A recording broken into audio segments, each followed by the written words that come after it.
பிரம்ம சமாஜத்தினர் விஷயத்தில் தண்ணீர் பனிக்கட்டி உவமை பொருத்தமானது. சச்சிதானந்தம் ஓர் எல்லையற்ற நீர்ப்பரப்பு. குளிர் காரணமாக தண்ணீர் பெருங்கடலில் சில இடங்களில் பனிக்கட்டியாகிவிடுகிறது. அதேபோல் பக்தி என்னும் குளிர்ச்சியின் காரணமாக சச்சிதானந்தம் பக்தர்களுக்காக உருவம் தாங்குகிறார். புலன்களுக்கு எட்டாத அந்த உணர்வுமயமான உருவத்தை நம் முனிவர்கள் கண்டார்கள், அவருடன் பேசினார்கள். பக்தர்களோ பிரேமை சரீரத்தை பெற்று பாகவதி தனுவை பெற்று அந்த உணர்வுமயமான இறைவனை காண்கின்றனர். மன வாக்கிற்கு எட்டாதது பிரம்மம். ஞான சூரியனின் சூட்டினால் உருவத்துடன் கூடிய பனிக்கட்டிகள் உருகிவிடுகின்றன. பிரம்ம ஞானத்திற்கு பிறகு, நிர்விகல்ப சமாதிக்கு பிறகு மீண்டும் அதே அனுபவம். மன வாக்கிற்கு எட்டாத எல்லையற்ற உருவமற்ற பிரம்ம அனுபவம். பிரம்மத்தின் இயல்பை வார்த்தைகளால் சொல்ல இயலாது. வாய் மௌனமாகிவிடும். எல்லையற்ற ஒன்றை வார்த்தைகளில் கூறி புரிய வைக்க யாரால் முடியும்? பறவை எவ்வளவுதான் உயரத்தில் பறந்தாலும் அதற்கும் மேல் இடங்கள் உள்ளன. நீங்கள் என்ன நினைக்கிறீர்கள்? ஆச்சாரியர் கூறினார். ஆம் சுவாமி, வேதாந்தத்தில் இத்தகைய கருத்துக்கள் கூறப்பட்டுள்ளன. ஸ்ரீ ராமகிருஷ்ணர் கூறினார். உப்பு பொம்மை கடலின் ஆழத்தை அளக்கச் சென்றது, ஆனால் திரும்பி வந்து செய்தி சொல்லவில்லை. சுகதேவர் போன்ற முனிவர்கள் சச்சிதானந்த பெருங்கடலை பார்க்கவும் தொடவும் மட்டுமே செய்தார்கள், மூழ்கவில்லை. இது ஒரு சாரார் கருத்து. ஒருமுறை வித்யாசாகரிடம் எல்லா பொருட்களும் எச்சிலாகிவிட்டன, ஆனால் பரம்பொருள் எச்சிலாகவில்லை. அதாவது பிரம்மம் இன்னது என்று யாராலும் சொல்ல முடியாது, வாயால் சொன்னாலே அது எச்சிலாகிவிடுகிறது என்று சொன்னேன். இதை கேட்டு வித்யாசாகர் மிகுந்த மகிழ்ச்சியடைந்தார். அவர் ஒரு பெரிய பண்டிதர். கேதாருக்கு மறுபக்கம் எப்போதுமே பனிமூடி கிடக்கின்ற மலை உண்டு என்று கேள்விப்பட்டிருக்கிறேன். மலை மேல் நெடுந்தூரம் ஏறிச் சென்றவர்களால் திரும்பி வர முடியாது. உச்சியில் என்ன இருக்கிறது, அங்குள்ள நிலைமை என்ன என்பதை அறிவதற்காகச் சென்ற யாரும் திரும்பி வந்து செய்தியை தரவில்லை. இறைவனை கண்டால் மனிதன் ஆனந்த பரவசத்தில் தன்னை இழக்கிறான், மௌனியாகிறான். அந்த அனுபவத்தை நமக்கு யார் சொல்வது, யார் புரிய வைப்பது? 7 வாசல்களுக்கு அப்பால் அரசர் உள்ளார். ஒவ்வொரு வாசலிலும் அதிகாரமும் அந்தஸ்தும் உள்ள ஒருவர் அமர்ந்துள்ளார். ஒவ்வொரு வாசலிலும் சீடன் குருவிடம் இவரா அரசர் என்று கேட்கிறான். குரு இல்லை, இவரல்ல, இவரல்ல என்று கூறுகிறார். 7வது வாசலை அடைந்ததும் அங்கே கண்ட காட்சியினால் சீடன் அடியோடு பேச்சற்று நின்று விடுகிறான், ஆனந்தத்தில் மூழ்கிவிடுகிறான். இவர்தான் அரசரா என்று கேட்க வேண்டிய அவசியம் அவனுக்கு ஏற்படவில்லை. பார்த்த மாத்திரத்திலேயே அவனது சந்தேகங்களெல்லாம் பறந்துவிட்டன. ஆச்சாரியர் கூறினார். ஆம் சுவாமி, வேதாந்தத்தில் இப்படியெல்லாம் உள்ளது. ஸ்ரீ ராமகிருஷ்ணர் கூறினார். ஆக்கல், அழித்தல், அழித்தல் என்னும் முத்தொழில்களைச் செய்யும்போது இறைவனை சகுண பிரம்மம், ஆத்யா சக்தி என்றெல்லாம் சொல்கிறோம். முக்குணங்களை கடந்த நிலையில் அவரை நிர்குண பிரம்மம், மன வாக்கிற்கு எட்டாதவர், பரபிரம்மம் என்று கூறுகிறோம். இறைவனுடைய மாயையில் வீழ்ந்து மனிதன் தன் சொந்த இயல்பை மறந்து விடுகிறான். தந்தையாகிய இறைவனின் எல்லையற்ற செல்வத்திற்குத் தானே வாரிசு என்பதை மறந்து விடுகிறான். அவருடைய மாயை முக்குணமயமானது. இந்த 3 குணங்களும் திருளர்கள், எல்லாவற்றையும் கவர்ந்து கொள்கின்றன, சொந்த இயல்பை மறக்கச் செய்கின்றன. சத்வம், ரஜஸ், தமஸ் என்பவை அந்த 3 குணங்கள். இவற்றுள் சத்வகுணம் மட்டுமே இறைவனை அடைவதற்கான வழியைக் காட்டும். ஆயினும் சத்வகுணத்தால் கூட இறைவனிடம் நம்மை சேர்ப்பிக்க முடியாது. பணக்காரனொருவன் காட்டு வழியாக சென்று கொண்டிருந்தான். திடீரென்று 3 திருடர்கள் வந்து அவனை சுற்றி வளைத்து அவனிடம் இருந்தவற்றையெல்லாம் பறித்து கொண்டனர். எல்லாம் எடுத்துக்கொண்ட பிறகு அவர்களுள் ஒருவன், இவனை விட்டு வைப்பதால் என்ன லாபம், கொன்றுவிடுவோம் என்று கூறி அவனை வெட்டுவதற்காக அருகில் சென்றான். 2வது திருடன், இவனை வெட்டுவதனால் எந்த பயனும் இல்லை, நன்றாக கட்டி இங்கேயே விட்டுவிடலாம், அப்போது இவனால் போலீசுக்கு தகவல் கொடுக்க முடியாது என்றான். அப்படியே அந்த திருடர்கள் அவனை நன்றாக கட்டி போட்டுவிட்டு அந்த இடத்திலிருந்து சென்றனர். சிறிது நேரத்திற்குப் பிறகு 3வது திருடன் தனியாக அந்த இடத்திற்கு திரும்பி வந்தான். அவன் பணக்காரனின் அருகில் சென்று, ஐயோ பாவம், உனக்கு மிகவும் துன்பம் ஏற்பட்டு விட்டதல்லவா, நான் உன் கட்டை அவிழ்த்து விடுகிறேன் என்று கூறி கட்டை அவிழ்த்து விட்டான். பிறகு பணக்காரனை தன்னுடன் அழைத்து கொண்டு அவனுக்கு வழிகாட்டியவாறே சென்றான். நெடுஞ்சாலை வந்ததும் அந்த திருடன் அதனை பணக்காரனுக்கு காட்டி, நீ இந்த வழியாக சென்றால் சுலபமாக உன் வீட்டை அடைந்து விடலாம் என்றான். உடனே பணக்காரன் மிகுந்த அன்புடன், அது எப்படி ஐயா, நீங்களும் என்னுடன் வாருங்கள், எனக்கு எவ்வளவு பெரிய உதவி செய்திருக்கிறீர்கள், எங்கள் வீட்டிற்கு வந்தால் நாங்கள் மிகவும் ஆனந்தமடைவோம் என்றான். அதற்கு அந்த திருடன், நான் அங்கே வர முடியாது, வந்தால் போலீசார் பிடித்துக் கொள்வார்கள் என்றான். இவ்வாறு கூறி வழியை காட்டிவிட்டு சென்றுவிட்டான். இவனை விட்டு வைப்பதால் என்ன லாபம், இவனை கொன்றுவிடு என்ற முதல் திருடன்தான் தமோகுணம். தமோகுணத்தால் அழிவு உண்டாகிறது. இரண்டாவது திருடன் ரஜோகுணம். ரஜோகுணம் மனிதனை உலக வாழ்க்கையில் கட்டி வைக்கிறது. பலவிதமான காரியங்களில் அவனை பிணைக்கிறது, இறைவனை மறக்கச் செய்கிறது. சத்துவகுணம் மட்டுமே இறைநெறியை காட்டுகிறது. கருணை, தர்மம், பக்தி முதலானவை சத்துவகுணத்திலிருந்துதான் வருகின்றன. படிக்கட்டில் கடைசி படி போன்றது சத்துவகுணம், அதற்குப் பிறகு மாடி. மனிதனின் உண்மையான இருப்பிடம் பரபிரம்மம். முக்குணங்களை கடக்காவிட்டால் பிரம்ம ஞானம் கிடைக்காது. ஆசாரியர் கூறினார், நல்ல விஷயங்களைச் சொன்னீர்கள். ஸ்ரீராமகிருஷ்ணர் சிரித்துக்கொண்டே கூறினார், பக்தனுடைய தன்மை எப்படிப்பட்டது தெரியுமா? நான் சொல்கிறேன், நீ கேள், நீ சொல், நான் கேட்கிறேன். நீங்கள் ஆசாரியர், எவ்வளவோ பேருக்கு உபதேசம் செய்கிறீர்கள்.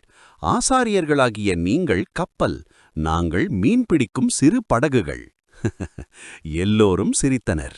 புதன், மே 2, 1883 மாலை 5 மணி.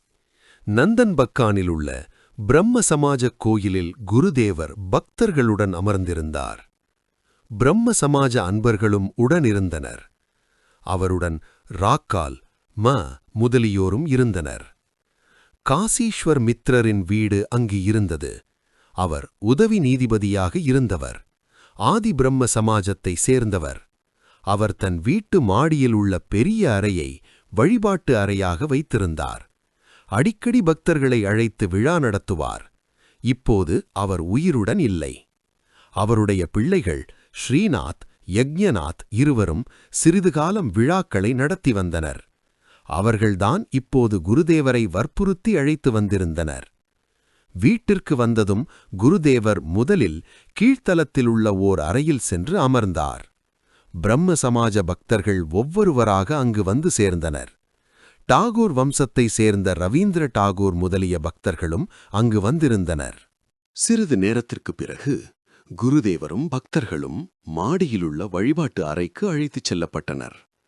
அறையின் கிழக்கு பாகத்தில் வழிபாட்டு மேடை அமைக்கப்பட்டிருந்தது. தென்மேற்கு பக்கத்தில் ஒரு பியானோ இருந்தது. வடபகுதியில் சில நாற்காலிகள் இடப்பட்டிருந்தன. அதற்கடுத்து வீட்டினுள் செல்லும் வழி இருந்தது. மாலையில் விழா ஆரம்பமாயிற்று. ஆதிபிரம்ம சமாஜத்தை சேர்ந்த பைரவ பந்தோபாத்தியாயர் ஓரிரு பக்தர்களுடன் மேடை மீது அமர்ந்து வழிபாட்டை நடத்துவார். கோடைக்காலம். பக்தர்கள் கீழ்முற்றத்திலும் வராந்தாவிலும் உலவிக் கொண்டிருந்தனர். ஜானகி கோஷாலும் மற்றும் சில பக்தர்களும் குருதேவரின் அருகில் உட்கார்ந்திருந்தனர். தெய்வீக விஷயங்களை அவரிடமிருந்து கேட்க அனைவரும் ஆவல் கொண்டிருந்தனர். அறையில் நுழைந்த குருதேவர் முதலில் மேடையை நோக்கி வணங்கிவிட்டு அமர்ந்தார். பிறகு ராக்கால், முதலியோரை பார்த்து பேசலானார். பிரம்ம சமாஜ கோயிலை வணங்குவதால் என்ன பலன் என்று நரேந்திரன் ஒரு சமயம் என்னை கேட்டான். கோயிலைக் கண்டால் இறைவனைப் பற்றிய எண்ணம் மனத்தில் எழுகிறது. விழிப்புணர்ச்சி உண்டாகிறது. எங்கே அவரை பற்றி பேசுகிறார்களோ அங்கே அவர் எழுந்துருள்கிறார். அங்கே எல்லா தீர்த்தங்களும் கூடுகின்றன. இப்படிப்பட்ட இடங்களை பார்க்கும்போது மனத்தில் இறைவனைப் பற்றிய எண்ணங்களே எழுகின்றன. ஒரு பக்தன் கருவேல மரத்தைக் கண்டதும் பரவச நிலையை அடைந்தான். ஏனெனில் அந்த மரத்திலிருந்துதான் ராதாகாந்தர் கோயில் தோட்டத்திற்கான கோடரியின் கைப்பிடி செய்யப்பட்டிருந்தது. மற்றொரு பக்தன் தனது குரு வசிக்கும் பகுதியைச் சேர்ந்த மக்களை கண்டாலே பரவச நிலை அடைந்து விடுவான். அவ்வளவு குருபக்தி. மேகத்தையோ நீலத் துணியையோ படத்தையோ கண்டால் போதும், ராதையிடம் கிருஷ்ணனின் உணர்வு கிளர்ந்தெழுந்துவிடும். பித்து பிடித்தவளைப் போல் எங்கே என் கிருஷ்ணன் என்று இங்கும் அங்கும் ஏக்கத்துடன் தேடுவாள். ஜானகி கோஷால் கூறினார். பித்து பிடிப்பது நல்லதல்லவே? ஸ்ரீராமகிருஷ்ணர் கேட்டார். என்ன அப்படிச் சொல்கிறாய்? அது என்ன உலகியல் பொருட்களை நினைத்து அறிவு மயங்குகின்ற பித்தா? பகவானைச் சிந்திப்பதால் ஏற்படுகிற பித்து இது. பிரேமப்பித்து, ஞானப்பித்து என்றெல்லாம் நீ கேட்டதில்லையா? பிரம்ம பக்தர் கேட்டார். இறைவனை எவ்வாறு பெறலாம்? ஸ்ரீராமகிருஷ்ணர் கூறினார். அவரை நேசிக்க வேண்டும். மேலும் இறைவனே உண்மை, உலகம் நிலையற்றது என்பதை இடைவிடாமல் ஆராய வேண்டும். அரச மரம்தான் உண்மை, அதன் பழம் 2 நாட்களுக்கு மட்டுமே. பிரம்ம பக்தர் கேட்டார். காமம், கோபம் முதலிய பகைவர்கள் உள்ளனரே, என்ன செய்வது? ஸ்ரீராமகிருஷ்ணர் கூறினார். அந்த 6 பகைவர்களின் போக்கையும் இறைவனிடம் திருப்பிவிடு. ஆன்மாவுடன் கலந்து ஆனந்தமடை. இதுதான் காமம். இறைவனை அடையும் வழியில் நம்மை தடுப்பவர்களிடம் கோபம் கொள். அவரை அடைய வேண்டும் என்ற பேராசை கொள். எனது எனது என்று கூற வேண்டுமானால் கடவுளையே அதற்கு அடிப்படையாக்கிக் கொள். உதாரணமாக, எனது ராமன், எனது கிருஷ்ணன் என்று சொல். அகங்காரம் கொள்ள வேண்டுமானால் விபீஷணனைப் போல், நான் ராமனை வணங்கியுள்ளேன், இந்த தலை வேறு யாரையும் வணங்காது என்று அகங்காரம் கொள். பிரம்மபக்தர் கேட்டார். எல்லாம் இறைவன் செயலாகுமானால் பாவத்திற்கு நான் பொறுப்பாளியல்லவே? ஸ்ரீராமகிருஷ்ணர் சிரித்துக் கொண்டே கூறினார். துரியோதனனும் இப்படித்தான் சொன்னான். त्वया ஹ்ரிஷிகேச ஹ்ருதிஸ்திதேன யதா நியுக்தோஸ்மி ததா கரோமி என்றான் அவன். இறைவன்தான் எல்லாம் செய்பவர், என்னால் ஆவது ஒன்றுமில்லை என்ற திட நம்பிக்கை இருப்பவனால் பாவச் செயல்கள் செய்ய முடியாது.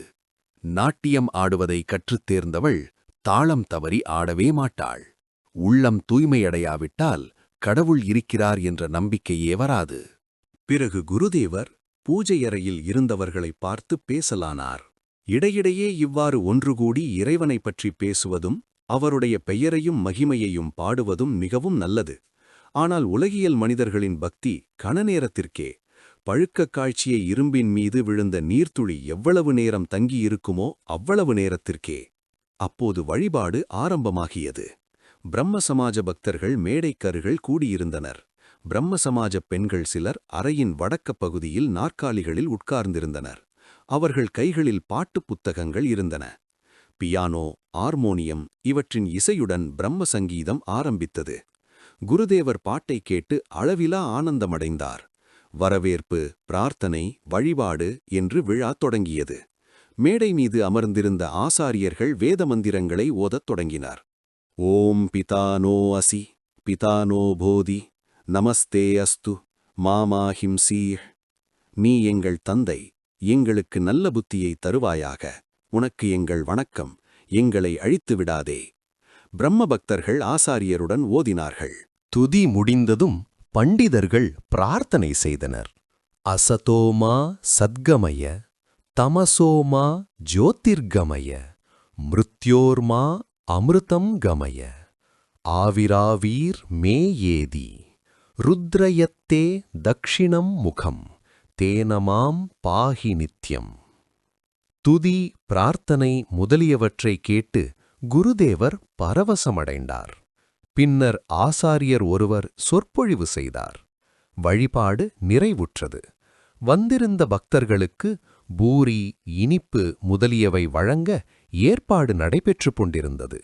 இதற்கிடையில் பிரம்ம சமாஜ பக்தர்கள் பலர் கீழே சென்று வராந்தாவிலும் முற்றத்திலும் ஓய்வெடுத்தனர். இரவு 9 மணி. குருதேவர் தக்ஷிணேஸ்வரத்திற்கு திரும்பி செல்ல வேண்டும்.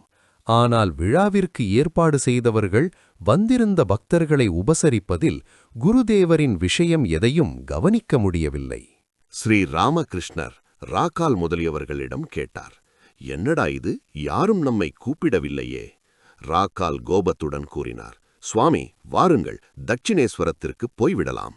ஸ்ரீ ராமகிருஷ்ணர் சிரித்துக் கொண்டே கூறினார். சற்று பொறு, வண்டி வாடகை 3 ரூபாய் 2 அணா. அதை யார் கொடுப்பது? கோபப்பட்டால் முடியாது, கையில் தம்பிடி காசு இல்லை, கோபம் மட்டும் இருந்து என்ன பயன்? மேலும் இந்த இரவில் எங்கே போய் சாப்பிடுவது? நீண்ட நேரத்திற்குப் பிறகு சாப்பிட இலை போட்டிருப்பதாக செய்தி கிடைத்தது. சாப்பாட்டிற்கு பக்தர்களை அழைத்தனர். இந்த கூட்டத்தில் குருதேவர் ராக்கால் முதலியவர்களுடன் உணவு உட்கொள்ள மாடிக்குச் சென்றார். அந்த கூட்டத்தில் இடம் கிடைக்கவில்லை. கடைசியில் கஷ்டப்பட்டு குருதேவரை ஒரு மூலையில் உட்காரச் செய்தனர். ஆனால் அந்த இடம் அசுத்தமாக இருந்தது. ஒரு சமையற்காரி கூட்டு பரிமாறினாள். குருதேவரால் அதை சாப்பிட முடியவில்லை. சிறிது பூரியை உப்பில் தொட்டுக்கொண்டு சாப்பிட்டார். சிறிது இனிப்பும் எடுத்துக்கொண்டார். குருதேவர் கருணைக்கடல். வீட்டு சொந்தக்காரர்கள் இளம் வயதினர். அவர்கள் தம்மை சரியாக கவனிக்கவில்லை என்பதற்காக அவர்களிடம் கோபம் கொள்வாரா என்ன? அவர் அந்த வீட்டில் உணவு உட்கொள்ளாமல் போவாரானால் அது அவர்களுக்கு அமங்கலமாக முடியும். மேலும் இந்த வழிபாடெல்லாம் இறைவனின் திருப்பெயரில் செய்யப்பட்டவை அல்லவா? உணவு முடிந்ததும் குருதேவர் வண்டியில் உட்கார்ந்தார். வண்டி வாடகை யார் கொடுப்பார்? வீட்டு சொந்தக்காரரை காணவே முடியவில்லை. பின்னாளில் குருதேவர் சிரித்துக்கொண்டே அதை பற்றி பக்தர்களிடம் கூறினார். வண்டி வாடகையை கேட்டு சென்றபோது முதலில் திட்டினார்கள். பிறகு மிகவும் கஷ்டப்பட்டு 3 ரூபாய் கிடைத்தது. மீதி 2 அணா கொடுக்கவில்லை. அதை கேட்டபோது அதுவே போதும் என்று கூறிவிட்டார்கள். ஞாயிறு மே 13, 1883. கல்கத்தாவில் காசாரிபாடாவில் உள்ள ஹரிபக்தி பிரதாயினி சபையின் ஆண்டு விழாவிற்காக குருதேவர் சென்றிருந்தார். சங்கீர்த்தனம் நடைபெற்றது. கண்ணனின் விருந்தாவன லீலையை பற்றிய பாடல்கள் பாடப்பெற்றன. ஞாயிறு மே 20, 1883. குருதேவர் ராமச்சந்திரரின் வீட்டிற்கு சென்றிருந்தார். சங்கீர்த்தனம் நடைபெற்றது. ஸ்ரீ ராமகிருஷ்ணர் கூறினார், இறைவனும் அவரது திருநாமமும் வெவ்வேறானவை அல்ல. அதனால்தான் ராதை இவ்வாறு கூறுகிறாள். ராமனும் அவரது திருப்பெயரும் ஒன்றுதான். குருதேவர் பரவச நிலை அடைந்தார். வைணவ பாடகர் பாடல்களை பாடிக்கொண்டிருந்தார். அடுத்த ஞாயிற்றுக்கிழமை தட்சிணேஸ்வரத்தில் இவரது சங்கீர்த்தனம் நடைபெறும். அதற்கடுத்த சனிக்கிழமை அதர்சேனின் வீட்டிலும் அவர் பாடுவதாக இருந்தது. ஸ்ரீ ராமகிருஷ்ணர் முதலிய பக்தர்களிடம் கூறினார், விரோத உணர்ச்சி நல்லதல்ல. சாக்தர்களும் வைணவர்களும் வேதாந்திகளும் சண்டையிடுகின்றனர். இது நல்லதல்ல. பத்மலோசனர் பர்த்வானில் அரசவை பண்டிதர். ஒரு சமயம் சபையில் சிவன் பெரியவரா பிரம்மா பெரியவரா என்று வாக்குவாதம் நடந்து கொண்டிருந்தது. எனக்கு தெரியாது, நான் சிவனையும் சந்தித்ததில்லை, பிரம்மாவையும் சந்தித்ததில்லை என்று பத்மலோசனர் அருமையாக பதிலளித்தார். எல்லோரும் சிரித்தனர். மன ஏக்கம் இருக்குமானால் எல்லா வழிகளாலும் இறைவனை அடையலாம். ஆனால் நிஷ்டை இருப்பது நல்லது. இந்த நிஷ்டா பக்திக்கு அவ்யபிச்சாரிணி என்றும் ஒரு பெயரும் உண்டு.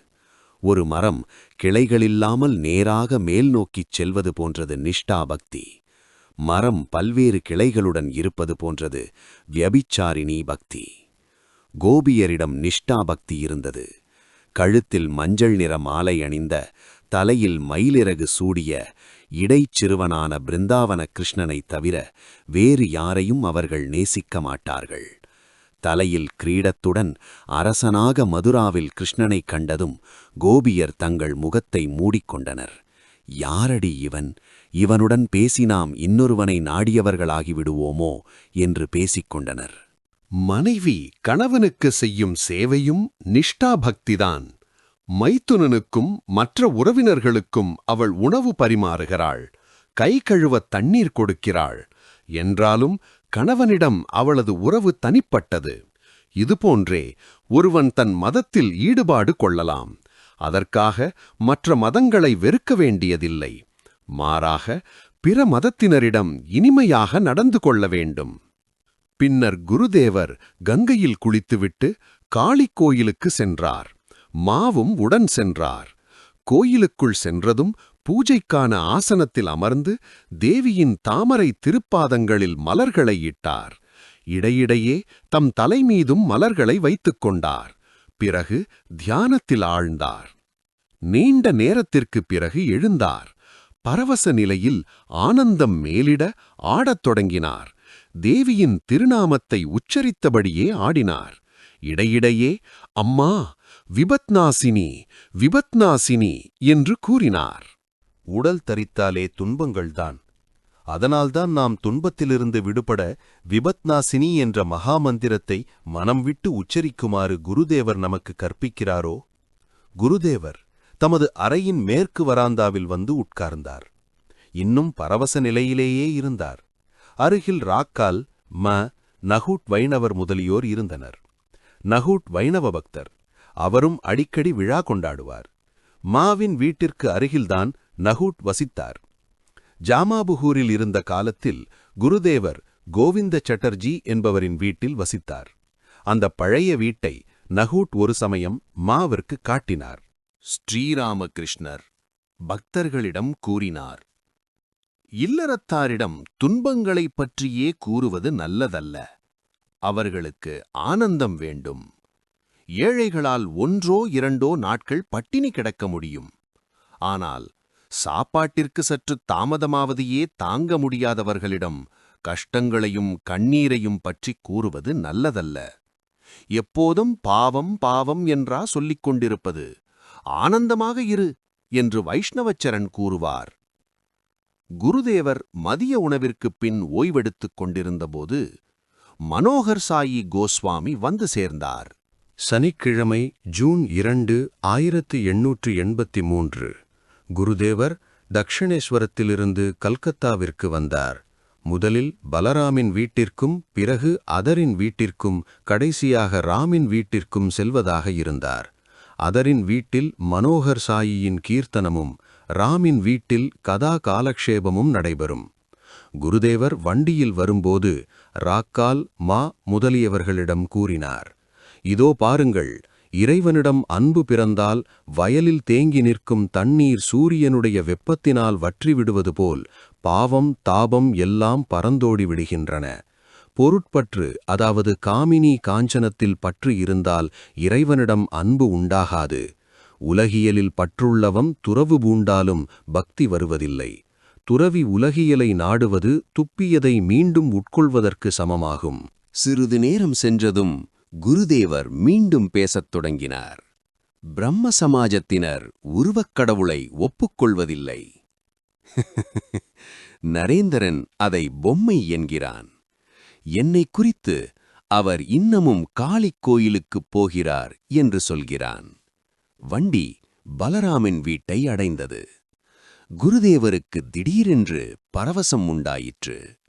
உயிர்களாகவும் உலகமாகவும் இருப்பது இறைவனே, அவரே மனித உருவில் நடமாடுகிறார் என்பதை அவர் காண்கிறாரா? குருதேவர் தேவியிடம் பேசினார். அம்மா, நீ என்ன காட்டுகிறாய்? நிறுத்து. இது என்னென்ன? ராக்கால் முதலியோர் மூலம் என்ன காட்டுகிறாய்? உருவங்கள் மறைகின்றனவே. அம்மா, மனிதன் என்பவன் வெறும் தலையணை உரை என்பதைத் தவிர வேறல்ல. அதிலுள்ள உணர்வு உனதே அல்லவா? அம்மா, இந்த பிரம்ம சமாஜத்தினர் இனிய சுவையை பெறவில்லை. கண்கள் வறண்டு கிடக்கிறது, முகம் வாடியிருக்கிறது. பிரேம பக்தி உண்டாகாவிட்டால் எந்த பயனுமில்லை.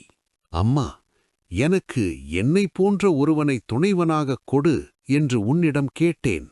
அதற்காகத்தான் ராக்காலை தந்திருக்கிறாய் போலும். குருதேவர் பின்னர் அதரின் வீட்டிற்குச் சென்றார். மனோகர் சாயி பாடுவதற்குத் தயாராக இருந்தார். பல பக்தர்களும் அண்டை வீட்டினரும் குருதேவரை தரிசிப்பதற்காக அதரின் வீட்டு வரவேற்பறையில் வந்து கூடியிருந்தனர். குருதேவர் பேசுவதைக் கேட்க எல்லோரும் ஆவலாக இருந்தனர். ஸ்ரீ ராமகிருஷ்ணர் பக்தர்களிடம் கூறினார், உலக வாழ்க்கை, முக்தி இரண்டும் இறைவனது விருப்பப்படி நடப்பவை. அவர்தான் நம்மை உலக வாழ்க்கை ஆகிய அறியாமையில் வைத்திருக்கிறார். அவரே விரும்பி நம்மை அழைக்கும்போது முக்தி கிடைக்கிறது. குழந்தை விளையாடச் சென்றுள்ளான். சாப்பிடும் நேரம் வந்ததும் தாய் அவனை அழைக்கிறாள். தேவி ஒருவனுக்கு முக்தி அளிக்கும்போது அவனுக்கு சாதுக்களின் தொடர்பை தருகிறாள். தன்னை அடைவதற்காக அவனது மனம் ஏங்கும்படி செய்கிறாள். பக்கத்து வீட்டுக்காரர் கேட்டார், சுவாமி, எப்படிப்பட்ட மன ஏக்கம்? ஸ்ரீ ராமகிருஷ்ணர் கூறினார், வேலை போன குமாஸ்தாவின் மனம் எப்படி துடிக்குமோ அப்படிப்பட்ட ஏக்கம். ஏதாவது வேலை காலி இருக்கிறதா என்று கேட்டபடியே அவன் தினமும் பல ஆபீசுகளில் ஏறி இறங்குவான். அதுபோல் மன ஏக்கம் வந்தால் இறைவனை எப்படி பெறலாம் என்று அவன் துடிதுடிப்பான். சிலர் மீசையை முறுக்கிவிட்டு வெற்றிலையும் போட்டுக்கொண்டு கால் மேல் கால் போட்டபடி அட்டகாசமாக உட்கார்ந்து கொண்டிருப்பார்கள். இவர்களால் இறைவனை அடைய முடியாது. பக்கத்து வீட்டுக்காரர் கேட்டார், சாதுக்களின் தொடர்பால் இந்த மன ஏக்கம் ஏற்படுமா? ஸ்ரீ ராமகிருஷ்ணர் கூறினார், ஆம், ஏற்படலாம். ஆனால் ஆஷாடபூதிக்கு ஏற்படாது. சாதுக்களின் சுரைக்குடுக்கை அவர்களுடன் 4 தீர்த்தங்களுக்கும் சென்று வருகிறது. இருந்தாலும் அது எப்படி இருந்ததோ அப்படியேதான் இருக்கிறது.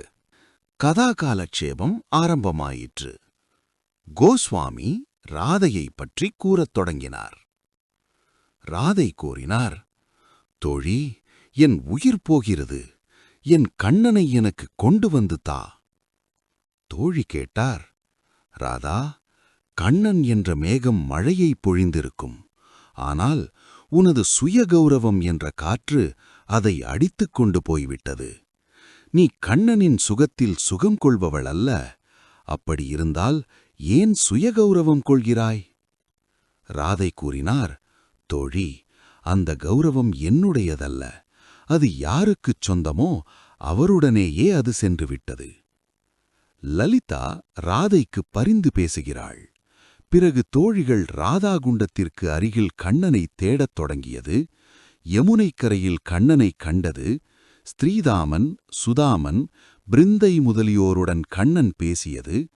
யோக நிலையில் கண்ணன் ஜடிலன் உரையாடல், ராதை பிச்சையளித்தல், ராதையின் கை பார்த்து யோகிகள் குறி சொல்லுதல், காத்யாயினி பூஜைக்கு ஏற்பாடு, இப்படி பல பாடல்களை பாடி பாடகர் கதாகாலட்சேபத்தை முடித்தார். பின்னர் குருதேவர் பக்தர்களிடம் பேசினார். ஸ்ரீ ராமகிருஷ்ணர் கூறினார், கோபியர் காத்யாயனி பூஜை செய்தனர். எல்லோரும் மகாமாயையான அந்த ஆத்யாசக்திக்கு அடங்கியவர்கள். அவதார புருஷர்கள் கூட மாயையின் துணையைக் கொண்டே தங்கள் காரியங்களை செய்திருக்கின்றனர். அதனால் அவர்கள் ஆத்யாசக்தியை வழிபட்டனர். பாருங்களேன், ராமர் சீதைக்காக எவ்வளவு அழுதார். 5 பூதங்களில் அகப்பட்டு பிரம்மமே கிடந்து அழுதது. இரண்யாக்ஷனை கொன்ற பிறகும் வராகமூர்த்தி குட்டிகளுடன் சுகத்தில் மூழ்கிக் கிடந்தார். தம்மை மறந்து குட்டிகளுக்கு பால் கொடுப்பதில் ஆழ்ந்திருந்தார். தேவர்கள் கலந்தாலோசித்து சிவபெருமானை அனுப்பினார். சிவன் வராகமூர்த்தியிடம் சென்று, நீ ஏன் உன்னை மறந்திருக்கிறாய் என்று கேட்டபோது, நான் நன்றாகத்தான் இருக்கிறேன் என்று கூறிவிட்டார் அவர். சிவன் தனது சூலத்தினால் வராக உடலை கிழித்தார். அப்போதுதான் அவர் சொந்த இருப்பிடத்திற்குச் சென்றார். அதரின் வீட்டிலிருந்து குருதேவர் ராமச்சந்திரரின் வீட்டிற்குச் சென்றார். ராமின் வீடு சிமூலியா பகுதியில் உள்ள மதுராய் தெருவில் இருந்தது. ராம் மருத்துவக் கல்வி பயின்றவர். நாளடைவில் அவர் மருத்துவக் கல்லூரியில் உதவி ரசாயன பரிசோதகரானார். அத்துடன் விஞ்ஞானக் கழகத்தில் ரசாயனம் போதித்து வந்தார். அவர் தாமே சம்பாதித்த பணத்தில் வீடு கட்டியிருந்தார். அந்த வீட்டிற்கு குருதேவர் ஏற்கனவே பலமுறை சென்றிருந்தார். அந்த இடம் இன்று பக்தர்களுக்கு ஒரு தீர்த்தத் தலமாக உள்ளது. ராம் குருதேவரின் அருளாசியினால் உலக வாழ்க்கையை பற்றற்ற முறையில் நடத்துவதற்கு முயற்சி செய்து வந்தார். குருதேவர் ராமின் நல்லியல்புகளை வாயார புகழ்வது வழக்கம். ராம் தமது வீட்டில் பக்தர்கள் தங்குவதற்கு இடம் தருகிறார். அவர்களுக்கு தொண்டுகள் செய்கிறார். அவருடைய வீடு பக்தர்கள் கூடுகின்ற இடமாக இருக்கிறது என்பார் அவர். நித்யகோபால், லாட்டு, தாரக் ஆகியோர் ஒரு விதத்தில் ராமின் வீட்டினர் போன்றே ஆகிவிட்டனர். நீண்ட நாட்களாக அவருடன் வசித்து வருகின்றனர். அவரது வீட்டில் தினந்தோறும் நாராயண பூஜை நடந்து வருகிறது. ஒரு சித்ரா பௌர்ணமி நன்னாளில்தான் ராம் குருதேவரை முதன்முதலாக தமது வீட்டிற்கு அழைத்து வந்தார்.